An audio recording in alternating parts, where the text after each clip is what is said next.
ডুবন্ত জনপদে লাখ লাখ মানুষের হাহাকার। আগ্রাসী বন্যায় লঞ্চভণ্ড নোয়াখালী, ফেনী, কুমিল্লা, চট্টগ্রাম সহ দক্ষিণ পূর্বের 11 জেলা। নতুন নতুন এলাকা প্লাবিত। পানিবন্দী হয়ে দুর্বিষহ জীবনযাপন। চলছে বেঁচে থাকার লড়াই, বাড়ছে মৃত্যু। কৃষি, মৎস্য ও প্রাণী সম্পদেরও ব্যাপক ক্ষয়ক্ষতি। মাথা পানি উঠছে, মানুষের বাড়িঘর এদিকে ডুবিয়েছে সব। কষ্ট শীতে হয় না, এটা হলো রেকর্ড বাংলাদেশের জন্য। সবকিছু টিনের উপরে রাখছি, এরপরে আপনার সব ডুবি মতের সাথে চলে যান।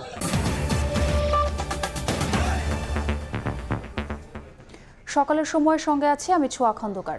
ডুবন্ত জনপদে লাখ লাখ মানুষের হাহাকার। আগ্রাসী বন্যায় লঞ্চভণ্ড নোয়াখালী, ফেনী, কুমিল্লা, চট্টগ্রাম সহ দক্ষিণ পূর্বের 11 জেলা। কিছু জায়গায় পানির স্বল্প পরিমাণে কমলেও প্লাবিত হচ্ছে নতুন নতুন এলাকা। বন্যার সবশেষ খবর জানাতে এই মুহূর্তে নোয়াখালীর বেগমগঞ্জ এলাকায় আছেন রিপোর্টার আতাউর কাউসার এবং ফেনী শহরে আছেন রিপোর্টার আতিয়ার সজল। সরাসরি প্রথমে যাচ্ছি কাউসারের কাছে। আমার পেছনে যে দৃশ্যটি দেখতে পাচ্ছেন এটি একটি মহাসড়ক, অর্থাৎ নোয়াখালীর বেগমগঞ্জ থেকে লক্ষ্মীপুরের দিকে যে সড়কটি গিয়েছে এটি সেই সড়কের চিত্র। এই চিত্রটি দেখেই আসলে বোঝা যায় যে বন্যার এবং ভারী বৃষ্টিপাতের ফলে যে পানি জমে গিয়েছে এই যে বন্যা দুর্গত এলাকাগুলোতে, সেখানকার কি অবস্থা। কারণ এই সড়কটি, আমি এখানকার মানুষের সাথে কথা বলে যতটুকু জানতে পেরেছি, তারা জানিয়েছেন যে এই সড়কটি আশপাশের নিচু জমি থেকে অন্তত 3 ফুট উঁচুতে। তো সেই 3 ফুট উঁচু সড়কটিতে যদি পানি জমে থাকে, সেক্ষেত্রে নিচের যে জমিগুলো আছে এবং নিচে যে বাসভবন বা অন্যান্য দোকানপাট আছে সেগুলোর অবস্থা সহজেই আমি ভেঙেই বলতে চাই যে অনেক অনেক জায়গা আমাদেরকে বলেছে এবং আমরা দেখেছি যে গলা সমান পানি। এটি সেই নোয়াখালীর বেগমগঞ্জের কথা বলছি। এবং মূল যে সীমান্ত, অর্থাৎ ভারত বাংলাদেশ সীমান্তর কাছাকাছি যে এলাকাগুলো রয়েছে, যেহেতু ত্রিপুরা রাজ্য থেকে যে উজানের ঢল, সে ঢলের কারণেই বেশি পানি জমেছে বন্যা দুর্গত এলাকাগুলোতে। তো সে জায়গাগুলোতে আসলে পানির পরিমাণ আরও অনেক বেশি। আমরা গতকালকে দিনভর ফেনীর বেশ কিছু জায়গায় গিয়েছি এবং আমরা দেখেছি যে সেখানে অবর্ণনীয় দুর্ভোগে পড়েছেন বন্যা দুর্গত এলাকার যে মানুষ রয়েছেন তারা। আমরা অনেক জায়গায় দেখেছি যে একতলা ভবনের পুরো একতলাই আসলে পানির নিচে, অনেকে ছাদে আশ্রয় নিয়েছেন এবং যে সকল টিনের ঘর রয়েছে সে সকল টিনের ঘরে তো আর ছাদে আশ্রয় নেওয়ার সুযোগ নেই। তারা আশপাশের যে আশ্রয় কেন্দ্রগুলো রয়েছে সে আশ্রয় কেন্দ্রে গিয়েছেন এবং সেই আশ্রয় কেন্দ্রগুলোতে আমরা খোঁজ নিয়েছি। তারা বলেছেন যে বিশুদ্ধ পানি এবং তাদের শুকনো খাবারের প্রচণ্ড সংকট রয়েছে। অর্থাৎ শুধুমাত্র পানিবন্দী জীবন বা পানির কারণে ঘর ছেড়ে চলে আসার যে কষ্ট, সে তার পাশাপাশি কিন্তু যুক্ত হয়েছে বিশুদ্ধ পানি এবং খাবারের যে সমস্যা তা। এখন যেমনটি দেখতে পাচ্ছেন, আমি একটু আগে যেমনটি বলছিলাম যে মূল সড়কেই যদি এই পরিমাণ পানি থাকে তাহলে নিচু জমিগুলোতে কি অবস্থা। এখানে এখন একটি বাড়ির অংশ আমরা দেখতে পাচ্ছি, যেটি অনায়াসেই বোঝা যায় যে হয়তো 3 ফুট এখন পানির নিচেই রয়েছে এই ঘরটির। তো স্বাভাবিকভাবে এখানে কেউ এখন আর নেই। তারা পাশের যে আশ্রয় কেন্দ্র রয়েছে, এখানে আশপাশে যতগুলো প্রাথমিক স্কুল রয়েছে এবং যে সকল উঁচু ঘরবাড়ি রয়েছে, যে যেখানে পেরেছেন আশ্রয় নিয়েছেন। এবং আমরা দেখেছি যে মানুষের মধ্যে যে ভ্রাতৃত্ববোধ, সৌহার্দ্যবোধ এবং মানুষের প্রতি যে ভালোবাসা, তার একটি উজ্জ্বল নিদর্শন গত বেশ কদিন ধরে আমরা দেখতে পাচ্ছি। যে যেভাবে পারছে মানুষকে সাহায্য করছে, কেউ পানি দিয়ে, কেউ খাদ্য দিয়ে, কেউ আশ্রয় দিয়ে, প্রত্যেকে সাহায্য করছে, যেটি আসলে এই মুহূর্তে এই বানভাসী মানুষের জন্য সবচেয়ে বেশি প্রয়োজন, সেটি তারা করছেন। এবং একই সাথে দেশের বিভিন্ন অঞ্চল থেকে ত্রাণ নিয়ে আসছে। আমি গতকালকের কথা একটু বলতে চাই। আমরা গতকালকে ফেনী মহিপাল এলাকায় ছিলাম। ঢাকা চট্টগ্রাম মহাসড়কের মহিপাল অংশে বারৈয়ারহাট থেকে মহিপাল পর্যন্ত পুরো সড়কটি পানির নিচে তলিয়ে গেছে এবং যার প্রেক্ষিতে চট্টগ্রাম থেকে বারৈয়ারহাটের পরে আর কিন্তু ফেনীর দিকে আসার কোনো সুযোগই নেই। তাও আমরা দেখেছি যে যেভাবে পারছেন হেঁটে তারা বারৈয়ারহাট থেকে অন্তত 20 কিলোমিটার হেঁটে মহিপালের দিকে আসছেন। অবর্ণনীয় কষ্ট, দুর্ভোগ আমরা দেখেছি গতকাল। এটি হচ্ছে তুলনামূলক কম দুর্ভোগ।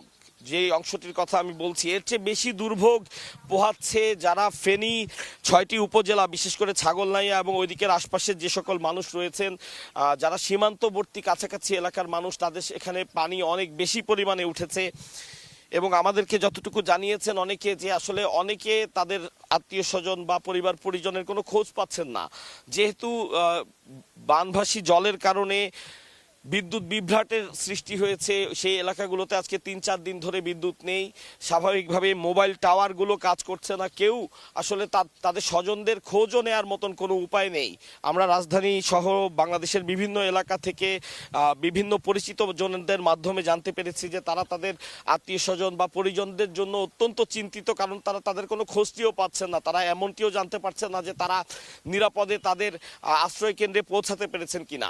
আমাদের সহকর্মী যারা আছেন, আমার সাথে যারা কাজ করছেন, অত্যন্ত অক্লান্ত পরিশ্রম করে তারা পরিপূর্ণ চিত্রটি ফুটিয়ে তোলার চেষ্টা করছেন। গতকালকে আমরা ড্রোন শটের মাধ্যমে ফেনীর দুর্গত এলাকাগুলো দেখিয়েছি, আমরা সেই ছবি নিয়েছি যেটি হয়তো দর্শক এখন আপনারা দেখতে পাচ্ছেন। তো সে ছবিটা দেখতে পাচ্ছেন যে যেদিকেই চোখ যায় শুধু পানি এবং গাছপালা যা দেখা যাচ্ছে, এবং মাঝে মাঝে কিছু ঘরবাড়ি। এমন বেশ কিছু জায়গা রয়েছে যে জায়গাগুলোতে আসলে নৌকা দিয়ে যাওয়া ছাড়া আর কোনো উপায় নেই, এবং এই একটি জিনিসের সংকট আমাদের নজরে এসেছে। যেহেতু এটি আশপাশে খুব নদীবহুল কোনো এলাকা না, এখানে কিন্তু বড় ধরনের কোনো নৌকা আগে থেকে যে এখানে ছিল এমন নয় বিষয়টি। অনেককেই আমরা দেখেছি ঢাকা থেকে ট্রাকে করে নৌকা তারা ভাড়া করে নিয়ে আনছেন এবং সেই নৌকা দিয়েই উদ্ধার কাজ চালাচ্ছেন, ত্রাণ কাজ চালাচ্ছেন। এবং আমরাও চেষ্টা করেছি যে কোনো একটি নৌকায় করে ভেতরে গিয়ে যতটুকু সম্ভব মানুষের দুর্ভোগ আসলে তুলে আনা যায়। তো আমরা দেখেছি যে এমন অনেক জায়গা আছে যেখানে নৌকা ছাড়া যাওয়ার কোনো উপায় নেই, যার কারণে সেই জায়গাগুলোতে যে সকল মানুষরা আটকে রয়েছেন অনেককেই সেই নৌকার অপ্রতুলতার কারণে তাদেরকে সেখান থেকে উদ্ধার করে আনা সম্ভব হয়নি। অনেকে বলছেন যে মূল সড়কের কাছাকাছি যারা আশ্রয় কেন্দ্রে আছেন বা যারা মূল সড়কের আশেপাশে কিছু বাসভবনে আটকা পড়েছেন তারা যত সহজে ত্রাণ পাচ্ছেন, যারা আরো ভেতরে অবস্থান করছেন তারা কিন্তু সেই ত্রাণটি অত সহজে পাচ্ছেন না। এবং আরেকটি জিনিস বলে রাখি যে ফেনীতে বেশ কিছু হাসপাতাল রয়েছে। আমরা গতকালকে গিয়ে দেখেছি যে হাসপাতাল থেকে বেশ কিছু রুগীকে এবং সদ্যজাত শিশুদেরকে সেখান থেকে উদ্ধার করে আনা হয়েছে সেই নৌকা দিয়ে।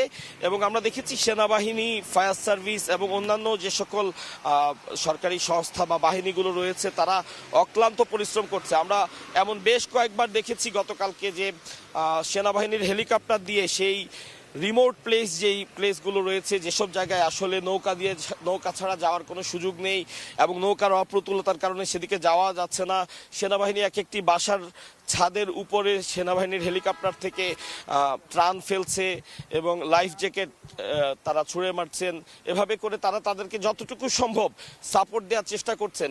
অর্থাৎ একটি জিনিস যদি যারা ত্রাণ কাজ চালাচ্ছেন তাদেরকে যদি উদ্দেশ্য বলতে চাই যে এই বানভাসী মানুষগুলো যে পরিমাণ দুর্ভোগ পোহাচ্ছে তাদের সাহায্য করতে হলে অন্যতম যে জিনিসটি প্রয়োজন সেটি হচ্ছে নৌকা তারা সাথে করে নিয়ে এসে সে নৌকায় করে গ্রামাঞ্চলে যে রিমোট এরিয়াগুলো রয়েছে যেখানে এই দুর্গতরা রয়েছেন যাদের কাছে আসলে পৌঁছানো যাচ্ছে না, তো যত বেশি সংখ্যক নৌকা যদি তারা নিয়ে আনেন সেক্ষেত্রে তারা কিন্তু তাদের কাছ পর্যন্ত পৌঁছাতে পারবেন। এছাড়া আরেকটু যদি বলি যে গতকালকে আমি যেমনটি বলছিলাম যে ফেনীর আশপাশে প্রচুর জায়গা আমরা দেখেছি, একটি জায়গাও কিন্তু পানি শূন্য এমনটি আমরা দেখিনি। যেই ঢাকা চট্টগ্রাম মহাসড়ক মহিপাল অংশে এটি কিন্তু অনেক উঁচু একটি জায়গা, সেই জায়গাটিও আমরা দেখেছি বেশ কিছু জায়গায় মূল যে মহাসড়ক সেই সড়কটিও ভেঙে গিয়েছে এবং প্রচণ্ড বেগে জোয়ারের পানি বাংলাদেশে বা মহিপালের পশ্চিম অংশে প্রবেশ করছে। তো এ ধরনের প্রচুর চিত্র আমরা দেখেছি। তো এর আরও ভালো বিষয় বলতে পারবেন আমাদের সহকর্মী রয়েছেন ফেনীতে, আতিয়া সজল। আমরা চলে যেতে চাই তার কাছে গেলে সেখানেকার যে দৃশ্য বা সেখানকার বর্তমান অবস্থা আমরা জানতে পারবো। যে অবস্থাটা তৈরি হয়েছে ফেনীতে গত এক সপ্তাহ জুড়ে, যে বন্যা পরিস্থিতির ভয়াবহ অবনতি, স্মরণকালের ভয়াবহ বন্যা ফেনী জুড়ে শুরু হয়েছে, সেই বন্যার যদি পরিস্থিতি আপনাদেরকে যদি বলি যে আমরা দেখতে পাচ্ছেন যে শহরের একটি সড়কে রয়েছি নাজির রোডে, সেখানে গতকালকেও যেখানে আরও 3 ফুট বেশি পানি ছিল, 3-4 ফুট, আজ কিছুটা কমেছে। এবং যদি পুরো ফেনী পরিস্থিতির কথা যদি বলি, আমরা আজ পর্যন্ত খবর পাচ্ছি ফেনীর ফুলগাজী, পরশুরাম, ছাগল ফুলনাইয়া এবং বিভিন্ন জায়গায় শত শত মানুষের বিভিন্ন আহাজারি, তারা শুধু তাদের স্বজনদের সন্ধান পাচ্ছে না, সন্ধান না পেয়ে তারা দিক বিদিক ছুটতে আছে, মানে কিভাবে তাদেরকে উদ্ধার করবে। তার কারণ হচ্ছে, সবচেয়ে বড় সমস্যা হচ্ছে এই কয়েকদিন ধরে, গত 3-4 দিন ধরে ফেনীতে বিদ্যুৎ নেই বিভিন্ন জায়গায়, মানে ম্যাক্সিমাম 2-1টা এলাকা ছাড়া সব পুরো জেলা বিদ্যুৎ শূন্য। এবং বিদ্যুৎ না থাকার কারণে মোবাইলের যে টাওয়ারগুলো রয়েছে সেই টাওয়ারের নেটওয়ার্কও নেই, সেই নেটওয়ার্ক না থাকার কারণে একে অপরের সাথে যোগাযোগ করতে পারছে না, যে যেখানে আটকা পড়ছে সেই সেখানে কিন্তু আটকা পড়ে আছে, যার কারণে কিন্তু দুর্বিষহ একটি মানে মানুষ জনজীবন শুরু হয়েছে ফেনীতে। আর আপনাকে যদি বলি, গত রবিবার থেকেই কিন্তু মূলত বাঁধ ভেঙে পানি প্রবাহিত হতে থাকে পুরো জেলা জুড়ে, এবং এই যে পানি অব্যাহতভাবে ফেনীর ফুলগাজী পরশুরাম দিয়ে একের পর এক লোকালয়ে প্রবাহিত হতে থাকে, সেই পানি কিন্তু আজ পর্যন্ত এখন বিভিন্ন নিম্নাঞ্চলে প্রবাহিত হচ্ছে।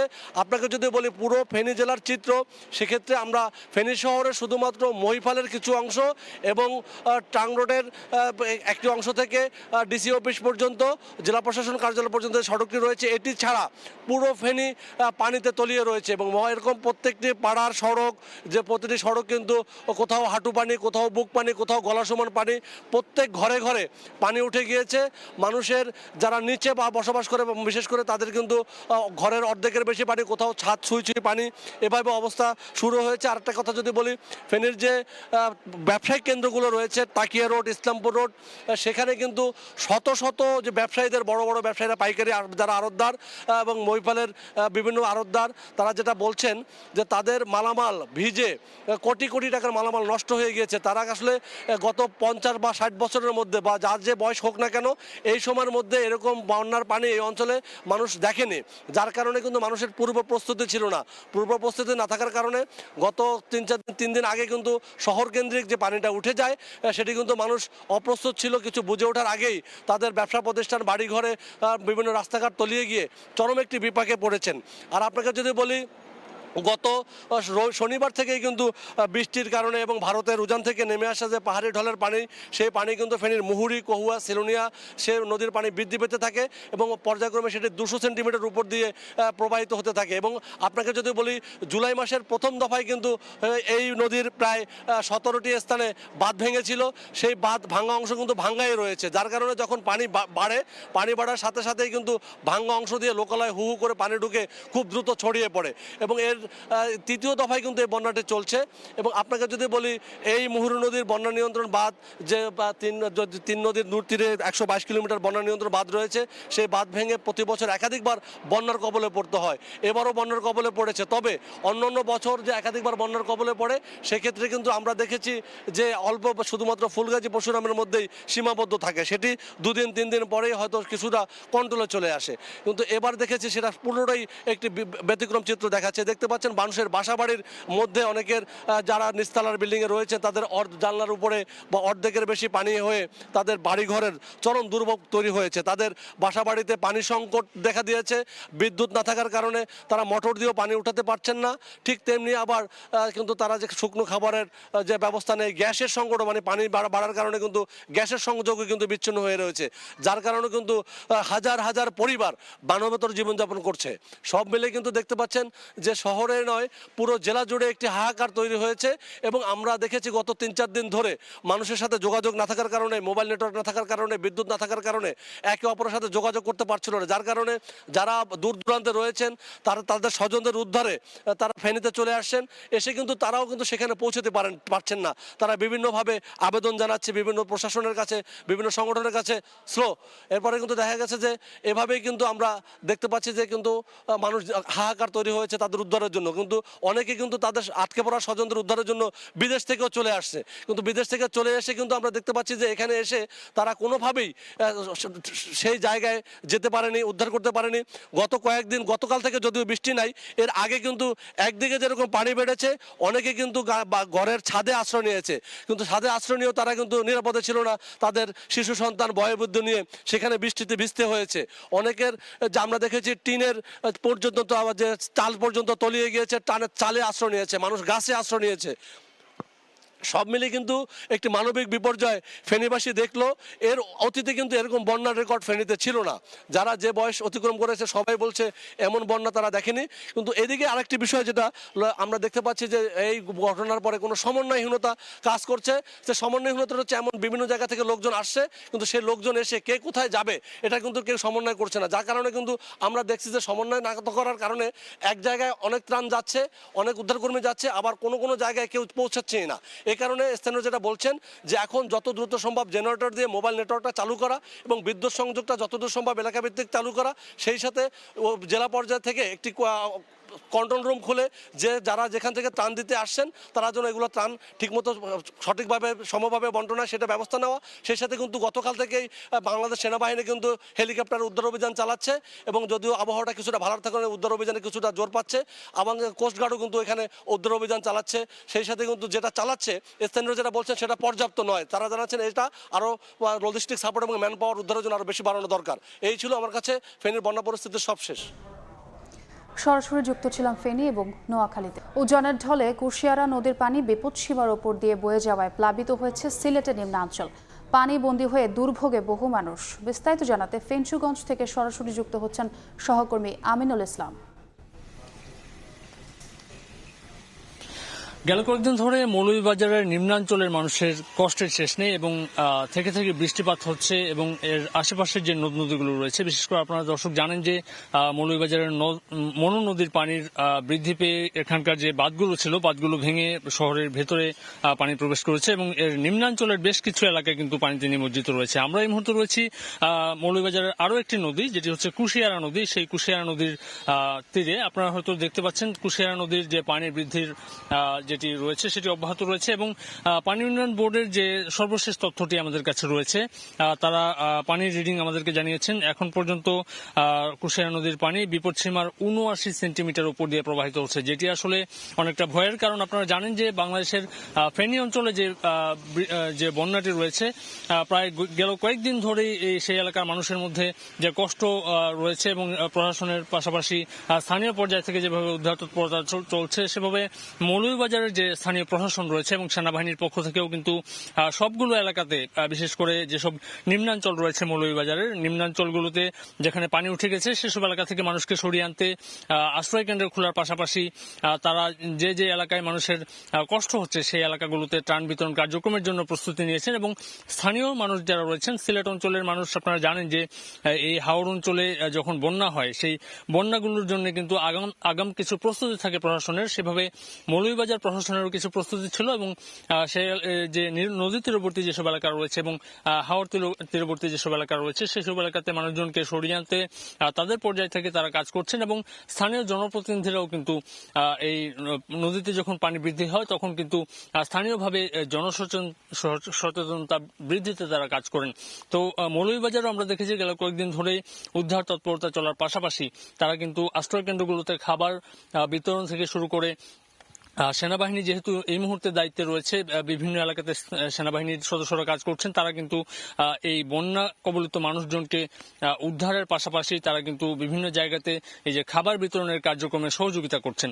অনেক জায়গাতে মেডিকেল টিম রয়েছে, মেডিকেল টিম কিন্তু তাদের তৎপরতা শুরু করেছে এবং এখন যে অবস্থা যে রয়েছে, বিশেষ করে বৃষ্টিপাত যখন বৃদ্ধি পায় তখন কিন্তু কিছুটা ভয় বৃদ্ধি পায় এই এলাকার মানুষের। কেননা আপনারা জানেন যে ত্রিপুরা এলাকা থেকে যে পানিটি বাংলাদেশে প্রবেশ করেছে সেটি ফেনী অঞ্চল, কুমিল্লা সহ প্রায় 12টি জেলার মানুষের যেভাবে কষ্ট বাড়িয়ে দিয়েছে, তেমনি কিন্তু মৌলভীবাজার অংশে যে পানিটি ঢুকেছে সেটি কিন্তু ভারতের মেঘালয় অংশ থেকে পানিটি প্রবেশ করছে। এবং আপনারা জানেন যে মেঘালয়ে যখন বৃষ্টিপাত হয়, চেরাপুঞ্জিতে যখন বৃষ্টিপাত হয় তখন সিলেটের সুনামগঞ্জ থেকে শুরু করে একেবারে সিলেটের নিম্নাঞ্চল এবং হবিগঞ্জ থেকে হবিগঞ্জের খোয়াই নদী হয়ে যে পানিটি প্রবেশ করে হবিগঞ্জের মানুষেরও কিন্তু দুর্ভোগ চরমে বলা যায়। এবং পাশাপাশি আজকে যেহেতু আমরা মৌলভীবাজারের অংশ ঘুরে দেখাবো আপনাদেরকে, মৌলভীবাজারের বেশ কিছু অংশে কিন্তু এখন যে পানি সেটি কিন্তু কিছুটা কমছে, তবে সেটি ধীর গতিতে বলছেন স্থানীয় মানুষজন। আমরা যদি নদী তীরবর্তী কয়েকটি লোকালয় দেখাই আপনাদেরকে, লোকালয়গুলোতে যারা রয়েছেন তারা কিন্তু এই মুহূর্তে অনেকটা আতঙ্কে দিন পার করছেন। কেননা এই এলাকাগুলোতে বিশেষ করে মৌলভীবাজারের বাইরে যেসব এলাকাগুলো বা মৌলভীবাজারের সীমান্তবর্তী অর্থাৎ সিলেট এবং মৌলভীবাজারের সীমান্তবর্তী যেসব এলাকা, এই এলাকাগুলোতে এখনো পর্যন্ত সেভাবে আশ্রয় কেন্দ্র খোলা হয়নি। সেই এলাকাগুলোতে মানুষের কিছুটা দুর্ভোগ রয়েছে, কেননা রাত তাতে যদি পানি বৃদ্ধি পায় তারা যাবেন কোথায় সেটি নিয়ে আসলে একটা চিন্তার মধ্যে তারা সময় পার করেন। পাশাপাশি গবাদি পশু নিয়েও তারা, আপনারা জানেন যে হাওর এবং নদী তীরবর্তী যেসব মানুষজন রয়েছেন যারা লোকালয়ে এই এলাকায় বসবাস করেন, তারা কিন্তু তাদের কষ্টের চেয়ে তাদের যে গবাদি পশু রয়েছে সেই গবাদি পশু নিয়ে চিন্তিত থাকেন, সেগুলোকে কোথায় রাখবেন, তারা কোথায় থাকবেন এবং এই এলাকা থেকে তারা দ্রুত আসলে উদ্ধার তৎপরতার যে আওতায় আসবেন কিনা সেটি নিয়েও আসলে তাদের চিন্তা থাকে। তো এই অবস্থার মধ্যে মৌলভীবাজার প্রশাসনের পক্ষ থেকে বলা হচ্ছে যে যত দ্রুত সম্ভব তারা রেস্কিউ টিমগুলোকে তাদের পর্যায় থেকে ভোগান্তির মধ্যে থাকা যেসব মানুষজন রয়েছেন তাদেরকে তাদের পর্যায়ে আসলে নিয়ে যাওয়ার জন্য তাদের পর্যায় থেকে প্রস্তুতি রয়েছে এবং সেনাবাহিনীর পক্ষ থেকেও এই এলাকায় মানুষ যদি আরো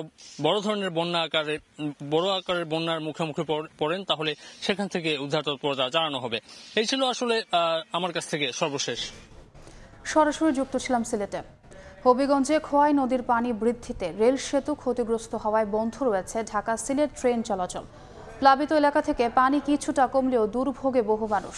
সবশেষ খবর জানাতে শায়েস্তাগঞ্জ থেকে সরাসরি যুক্ত হচ্ছেন সহকর্মী রাশেদ আহমদ খান।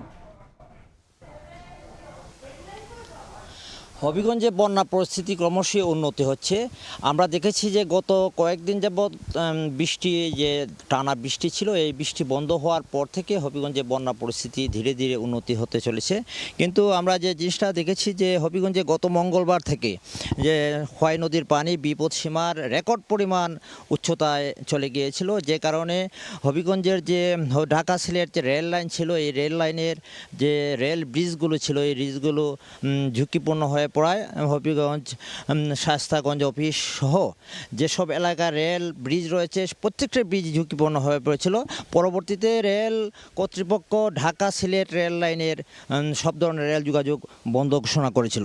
এখনও রেল লাইন বন্ধ রয়েছে। আমরা কথা বলেছিলাম শায়েস্তাগঞ্জ স্টেশন মাস্টারের সাথে, তিনি জানিয়েছেন যে আজকে বিকেল থেকে ট্রেন চলার কথা, কিন্তু যে সকাল থেকে এখানে যে যারা রেল বৃষ্টি ছিল শায়েস্তাগঞ্জে, আমরা যে বৃষ্টি সামনে আমরা দেখতে পাচ্ছি যে প্রচুর এখানে পানির যে তুর আছে, এই তুরটি গত মঙ্গলবার এই যে পানির নিচে নেমে গেছে, এই নিচে এই ব্রিজের উপর পর্যন্ত চলে গিয়েছিল এই পানির তুর দেখে যে কোনো সময় এই বৃষ্টি ভেঙে যাওয়ার একটা আশঙ্কা দেখা গিয়েছিল, যে কারণে তারা রেল কর্তৃপক্ষ ঝুঁকি এড়াতে এই যে রেল যোগাযোগ বন্ধ করে দিয়েছিলেন। তারা জানিয়েছেন যে গতকাল দুপুরে রেলের যে প্রকৌশলী আছেন তারা এখানে এসেছেন এবং এখানে এসে তারা যে পর্যবেক্ষণ করেছেন তাতে তারা জানিয়েছেন যে এখন রেল চলাচল স্বাভাবিক হতে পারে।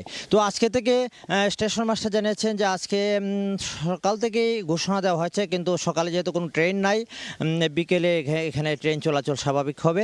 এবং আমরা দেখেছি যে খোয়াই নদীর যে পানি, এই পানি গত মঙ্গলবার থেকে এখানে যে পানির যে তুর রেকর্ড পরিমাণ পানি এখানে দেখা দিয়েছিল এবং খোয়াই নদীর বেশ কয়েকটি স্থানে ভাঙ্গন দেখা দিয়েছে। এই ভাঙ্গনের ফলে নিম্নাঞ্চল যেগুলো আছে হবিগঞ্জের জালালাবাদ সহ যে আশেপাশের যে গ্রামগুলো আছে এই গ্রামগুলো তলিয়ে গিয়েছিল।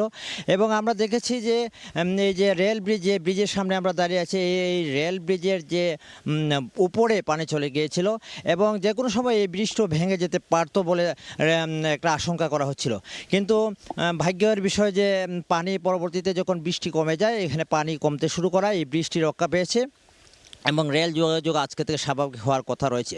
আমরা যে হবিগঞ্জের যে বন্যা পরিস্থিতি আমরা বলতে যদি চাই যে হবিগঞ্জে বাল্লা পয়েন্টে সর্বোচ্চ মানে স্মরণকালের সবচেয়ে বেশি পানি বিপদসীমার উপর দিয়ে প্রবাহিত ছিল, 279 সেন্টিমিটার এখানে বিপদসীমার উপর দিয়ে প্রবাহিত হয়েছিল। এবং এই কারণে হবিগঞ্জের যে বিভিন্ন পয়েন্ট আছে, মাসুলিয়া পয়েন্ট, তারপর শায়েস্তাগঞ্জ পয়েন্ট, সব পয়েন্টে পানি বিপদসীমার রেকর্ড পরিমাণ উচ্চতা চলে গিয়েছিল।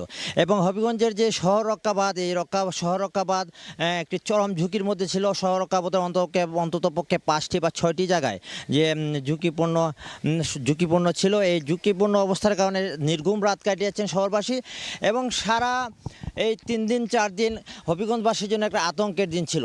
এছাড়াও যে এই পানির কারণে হবিগঞ্জের যে কৃষিজমি নষ্ট হয়েছে, সব মিলিয়ে বন্যা পরিস্থিতি যদি উন্নতি না হতো একটা ভয়ানক অবস্থা হবিগঞ্জের সৃষ্টি হতো বলে হবিগঞ্জবাসী মনে করেছিলেন। এই ছিল আজকে বন্যা পরিস্থিতির সর্বশেষ। সরাসরি যুক্ত ছিলাম হবিগঞ্জে। নোয়াখালীতে পানি বন্দী হয়ে দুর্ভোগে রয়েছেন হাজার হাজার মানুষ। সর্বশেষ পরিস্থিতি জানাতে জেলা প্রশাসকের কার্যালয়ের সামনে আছেন রিপোর্টার সাইফুল্লাহ কামরুল। সরাসরি চলে যাচ্ছি তার কাছে।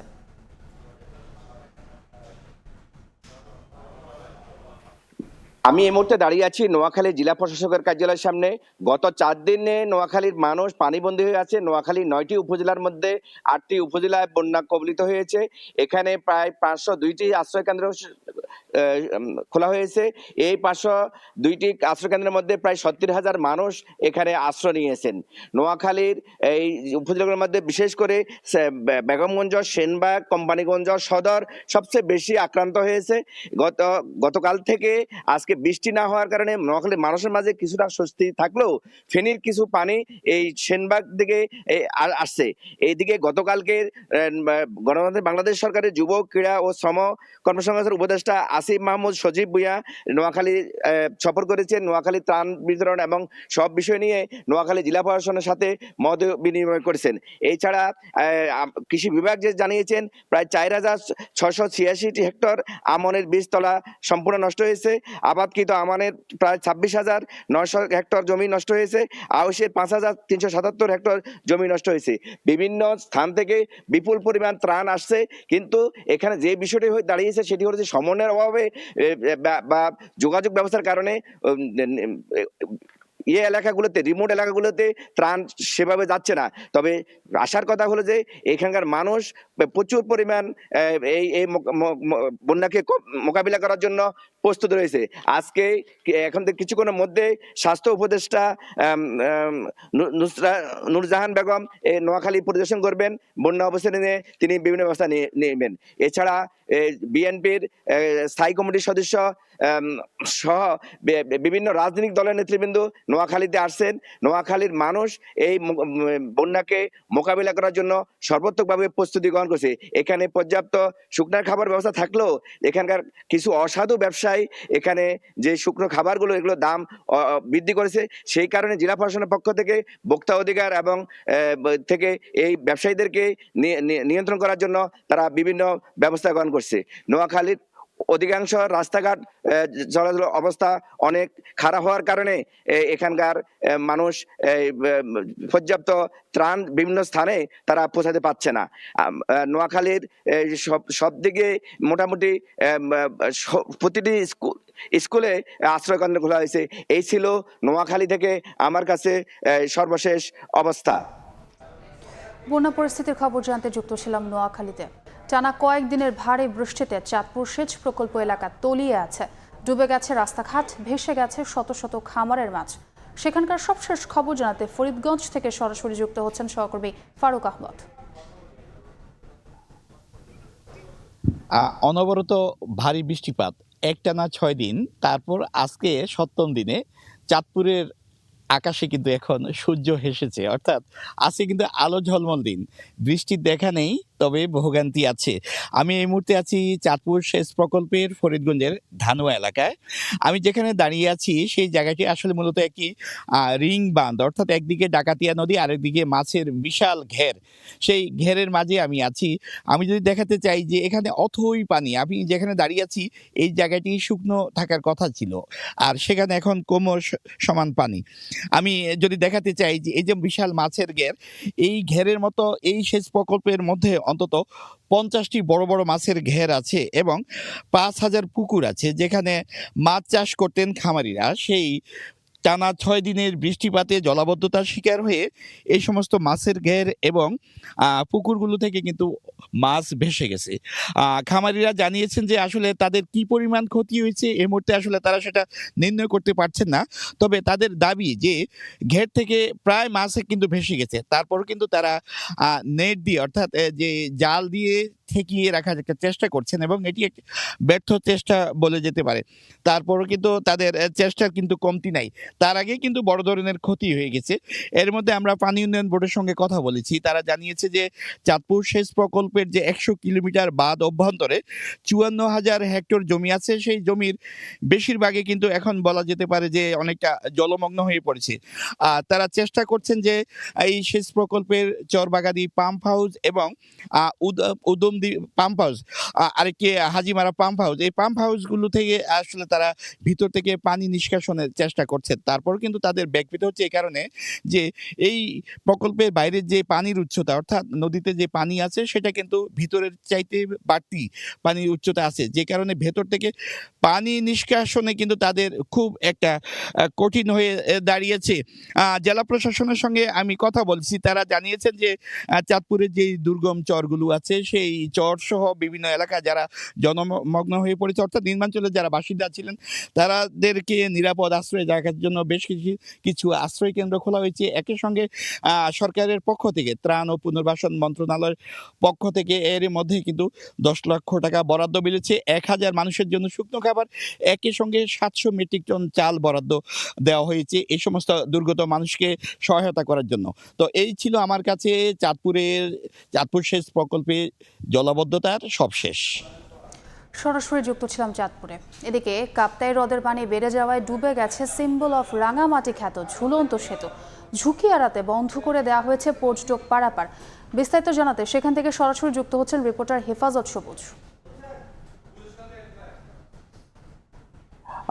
টানা কয়েকদিনের বর্ষণে অর্থাৎ এক সপ্তাহের বর্ষণে কাপ্তাই হ্রদের পানি বৃদ্ধি পেয়েছে। আর কাপ্তাই হ্রদের পানি বৃদ্ধি পাবার কারণে রাঙামাটি পর্যটন শিল্পের যে আইকন বলা হয়, যে ঝুলন্ত সেতু, সেই ঝুলন্ত সেতুটি আসলে পানিতে, কাপ্তাই হ্রদের পানিতে ডুবে গেছে। আমরা যদি আপনাদের একটু দেখানোর চেষ্টা করি, যে আপনারা হয়তো দেখতে পাচ্ছেন যে কাপ্তাই হ্রদের যে উপরে যে দুটি পাহাড়কে সংযুক্ত করার জন্য রাঙামাটি পর্যটন কর্পোরেশন, বাংলাদেশ পর্যটন কর্পোরেশন যে সেতুটি নির্মাণ করেছিল, সেই সেতুটির উপরে এখন প্রায় 2 ফিটের মতো পানি জমে আছে, যার কারণে এখানকার যে আকর্ষণ, আমরা দেখেছি যে এই ব্রিজ দেখার জন্য প্রতি বছরে প্রচুর পর্যটক এখানে আসেন।